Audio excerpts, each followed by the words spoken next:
Hello friends, आपका स्वागत है हमारे चैनल इन्फो गवर्नमेंट जॉब्स पर। तो दोस्तों आज का वीडियो आपका एनआरए और सीईटी जिसका यहाँ पर अपडेट आया है सबसे बड़ा, जो कि आपका 2-3 महीने पहले ही आ गया था कि आपका हर रिक्रूटमेंट एजेंसी के अंदर सिर्फ आपका एक एग्ज़ाम ली जाएगी।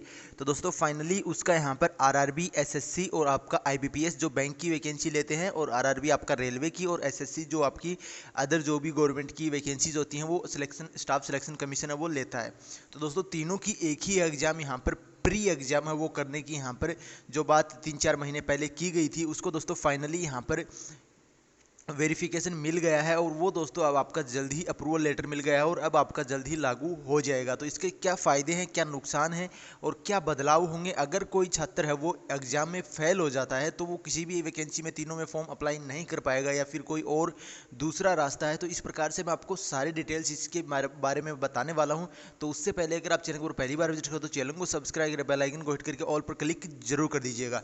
तो दोस्तों स्टार्ट करते हैं आज का वीडियो। तो एनआरए तो आपको पता है नेशनल रिक्रूटमेंट एजेंसी के नाम से यहाँ पर आपका ये एग्जाम होगी। और जैसे कि सीईटी यहाँ पर कॉमन एलिजिबिलिटी टेस्ट है वो आपका, यानी कि जैसे आप समझते हो कि सेंटर के अंदर आप यहाँ पर टीचर की एग्ज़ाम करते हो तो आपका एग्ज़ाम होता है पहले सीटेट, और यहाँ पर जैसे स्टेट गवर्नमेंट में करते हो तो स्टेट गवर्नमेंट का भी एक यहाँ पर एग्ज़ाम होता है कॉमन, जो आपको क्वालिफाई करना, जिसके अंदर 60% नंबर लाने अनिवार्य होते हैं। तो इसके अंदर यहाँ पर क्या सिलेबस होगा और कितने नंबर लाने होंगे, इस प्रकार की कोई भी जानकारी अभी तक नहीं दी गई है। तो ये आप छोड़ दीजिए कि कितने % नंबर इसके अंदर लाने हैं। और ये दोस्तों यहाँ पर साफ साफ लिख दिया गया है इसके अंदर कि यहाँ पर ओबीसी, SC, ST, जनरल सभी को रिजर्वेशन है वो दिया जाएगा। तो जो अपडेट है वो देख लेते हैं हम। तो यहाँ पर दोस्तों देख सकते हो मोदी सरकार का बड़ा फैसला, देश में सरकारी व बैंक नौकरी के लिए अब एक ही परीक्षा, नेशनल रिक्रूटमेंट एजेंसी के गठन को कैबिनेट में मंजूरी। केंद्र की मोदी सरकार ने नौकरी की चाह रखने वाले युवाओं को लेकर बड़ा फैसला लिया है। भारत में आयोजित होने वाली सरकारी नौकरियां और पब्लिक सेक्टर में बैंक की अलग अलग परीक्षाओं की परीक्षा की तैयारी करने वाले करीब 2 करोड़ परीक्षार्थियों में से लगभग 1 लाख परीक्षार्थियों के लिए अब देश में कॉमन एलिजिबिलिटी टेस्ट है वो सीईटी कराने के लिए यहाँ पर नेशनल रिक्रूटमेंट एजेंसी की ओर से एग्जाम करवाए जाएंगे। केंद्र सरकार के कैबिनेट में ने इसे बुधवार को मंजूरी दे दी है। केंद्रीय कैबिनेट की बैठक के बाद यहाँ पर संवाददाता सम्मेलन में केंद्रीय मंत्री प्रकाश जावड़ेकर, जो आपका पब्लिक प्रेस पीआईबी होता है, उसके अंदर यहाँ पर ये बात साफ कर दी इन्होंने। नौकरी के लिए युवाओं को बहुत टेस्ट देने होते हैं, इससे समाप्त करने के लिए एक ऐतिहासिक फैसला लिया गया है। अब राष्ट्रीय एजेंसी भर्ती संस्थान कॉमन एलिजिबिलिटी टेस्ट लेगी, जिसका करोड़ों युवाओं को फायदा मिलेगा। जावड़ेकर ने कहा कि नौकरी के लिए युवाओं को बहुत परीक्षाएं देनी पड़ती है। 20 भर्ती एजेंसियां हैं, इसमें हर एजेंसी के लिए परीक्षा लेने के लिए कई जगह जाना पड़ता है। अब हम केवल 3 एजेंसियां परीक्षा कॉमन करेंगे। समय समय के साथ सभी भर्ती एजेंसियों के लिए कॉमन टेस्ट एलिजिबिलिटी रहेगा। तो एक ही आवेदन, एक ही शुल्क, एक ही परीक्षा, यानी कि आप यहाँ पर पहले 3 आवेदन करते थे, अब यहाँ पे दोस्तों आपका एक प्री एग्जाम होगा जिसके अंदर एक आवेदन होगा और एक ही परीक्षा होगी और एक ही बार आपसे शुल्क लिया जाएगा।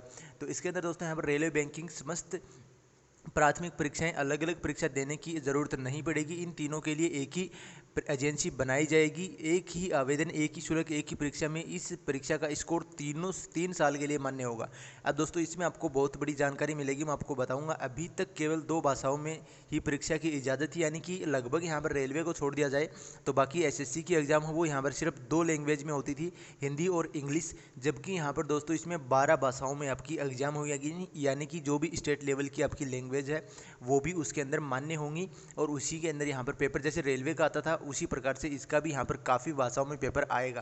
तो 3 साल के लिए मान्य होगा स्कोर, यानी कि एक बार अगर आप सीईटी पास करते हो और आपका नंबर आया है अच्छा, तो वो स्कोर आपका 3 साल तक मान्य होगा। आप दूसरी एग्जाम भी दे सकते हो, उसके बाद में 6 महीने के अंदर ये आयोजित की जाएगी। तो आप 6 महीने के बाद दूसरी एग्जाम भी दे सकते हो, पर आपका जो मैक्सिमम स्कोर है वो आप यहाँ पर उस मार्कशीट को लगाकर आप आगे के फॉर्म, आगे के यानी कि सेकंड टायर जो होगा आपका, यानी कि नेक्स्ट जो, जैसे कि हर वैकेंसी में आजकल यहाँ पर प्री और मेंस होता है, तो प्री का आपका सेम रहेगा। प्री में आप एक ही मार्कशीट लगा सकते हो 3 साल तक, और मेंस आप दोस्तों यहाँ पर आपको दोबारा से क्वालिफाई करना होगा, चाहे वो रेलवे, एसएससी अलग अलग निकालेंगे मेंस, और आपका प्री है वो यहाँ पर इसके लिए रहेगा। तो इसमें आपकी भीड़ है वो बहुत ही कम हो जाएगी, क्योंकि जहाँ यहाँ पर रेलवे में 1,90,00,000 फॉर्म भरे गए थे पीछे ग्रुप डी में, अगर यहाँ पर ये एग्ज़ाम आयोजित की जाती है तो वो हो सकता है वैकेंसी के अकॉर्डिंग जो आपका या 50% क्वालिफाई मार्क करते हैं या 40% करते हैं, उस हिसाब से यहाँ पर जो कैंडिडेट प्री में बाहर होने थे वो दोस्तों फॉर्म से पहले ही बाहर हो जाएंगे, जिससे टाइम है वो बहुत कम लगेगा, वैकेंसी में जल्दी वैकेंसी कंप्लीट होगी। ये दोस्तों यहाँ पर काफ़ी फ़ायदे होंगे। और यहाँ पर एक ही एग्ज़ाम आप, अगर यहाँ पर सबसे बड़ा डाउट जो कैंडिडेट के मन में आ रहा है कि अगर हम इस एग्ज़ाम में फ़ेल कर गए तो 3 साल तक हम एग्ज़ाम नहीं दे पाएंगे, तो इसके लिए यहाँ पर इन्होंने बोला है कि हर 6 महीने में ये आयोजित की जाएगी। तो अगर आप एक एग्ज़ाम में फ़ेल कर गए तो 6 महीने बाद आप दूसरी एग्ज़ाम दीजिएगा, अगर उसमें पास हो गए तो वो सर्टिफिकेट आपका 3 साल तक मान्य होगा। तो इस प्रकार से ये दोस्तों यहाँ पर फेल वाला जो डाउट था वो यहाँ पर आपका क्लियर हो गया। अब दोस्तों नुकसान क्या है, सबसे जो नुकसान मुझे लग रहा है वो दोस्तों आपका ये है कि जैसे कि आप रेलवे की एग्ज़ाम देते हो तो रेलवे में आपका इंग्लिश है वो नहीं आता है, इंग्लिश नहीं आता है, छोटी पोस्ट जो सी और डी ग्रुप की पोस्ट होती है उसमें। तो यहाँ पर और एसएससी में इंग्लिश आता है और आईबीपीएस में भी आपका इंग्लिश आता है। तो यहाँ पर क्या कॉमन ये जो आपका एग्ज़ाम होगा इसके अंदर इंग्लिश को जगह दी जाएगी, जिसके अंदर सिर्फ रेलवे की जो तैयारी करने वाले हैं जिनका इंग्लिश है वो कमज़ोर है, अंग्रेजी कमज़ोर है, तो वो दोस्तों इसके अंदर यहाँ पर काफ़ी पिछड़ जाएंगे। ये यहाँ पर एक थोड़ा सा मुझे डाउटफुल रहा। बाकी दोस्तों जब तक सिलेबस नहीं आ जाता तब तक नहीं कहा जा सकता कि आपका सिलेबस क्या होगा, इंग्लिश रहेगी या नहीं रहेगी, क्या यहाँ पर आगे का पैटर्न रहेगा और क्या यहाँ पर क्वालिफाई मार्क्स रखे जाएंगे। हो सकता है आपका इंग्लिश और हिंदी दोनों आपको दे दिया जाए पेपर के अंदर और उसके अंदर आपको चॉइस करना हो, जैसे कि एसएससी के अंदर चॉइस करना होता है, एसएससी जीडी के अंदर आपका इंग्लिश और हिंदी दोनों आते हैं तो आपको हिंदी चॉइस कर सकते हो, आप इंग्लिश भी चॉइस कर सकते हो, इसमें से एक पार्ट आपको करना होता है। शायद ऐसा कुछ यहाँ पर किया जाए या फिर आपका सभी के अंदर कॉमन आपका हिंदी और इंग्लिश दोनों के अंदर दे दिया जाए, जिससे काफ़ी कैंडिडेटों को इसका सहारा मिलेगा। तो ये दो थोड़ा सा मुझे डाउटफुल लगा। जो नुकसान मुझे लगा वो दोस्तों आपका सिलेबस का रहा कि आपका जो रेलवे की एग्ज़ाम की तैयारी करते हैं उनको इंग्लिश कम आता है, जिस कैंडिडेट को, मैं ही नहीं बोलता कि सभी को कम आता है, कुछ को कम आता है, जो इसी वजह से रेलवे की एग्ज़ाम की तैयारी करते हैं कि हमें इंग्लिश नहीं आता तो रेलवे की एग्ज़ाम की तैयारी की जाए, तो उसमें अगर इंग्लिश जोड़ दिया जाएगा तो थोड़ा सा नुकसान कैंडिडेट को हो सकता है। बाकी आपका एक यहाँ पर शानदार जो आपका भीड़ इकट्ठा होती थी जिससे आपकी वैकेंसी लेट होती थी वो दोस्तों यहाँ पर आपका उससे छुटकारा मिल जाएगा। इससे आपको दोस्तों जो भी आपके नंबर रहेंगे उसमें आप फॉर्म अप्लाई कर सकते हो और आगे के टेस्ट दे सकते हो, ये यानी, और इस प्रकार से वो कुछ भी कर सकते हैं आगे का पैटर्न, जैसे कि आपका 40% 30% ऐसे क्वालिफाई मार्क्स कर सकते हैं। और जैसे कि यहाँ पर मानो आरआरबी एग्ज़ाम निकालता है, आरआरबी वैकेंसी निकालता है, तो वो यहाँ पर इसका कुछ वैकेंसी यानी कि 1 लाख वैकेंसी अगर निकालता है तो वो उसका 20 गुना अगर लेता है तो 20 लाख कैंडिडेटों को लेगा, तो उस हिसाब से कट ऑफ भी वो इस परीक्षा के ऊपर बना सकते हैं। तो ये आपका एक प्री बोल सकते हैं हम इसे, जिसे प्री आपको क्वालिफाई करना होता था, वो ही दोस्तों है जिसके अंदर बहुत ज़्यादा मात्रा में भीड़ है वो बाहर हो जाती थी। वही भीड़ यहाँ पर बाहर करने के लिए सरकार ने ये फैसला लिया है, जिससे यहाँ पर छात्रों को टाइम कम मिले और यहाँ पर टाइम समय कम खराब हो और यहाँ पर जल्दी नौकरी मिले।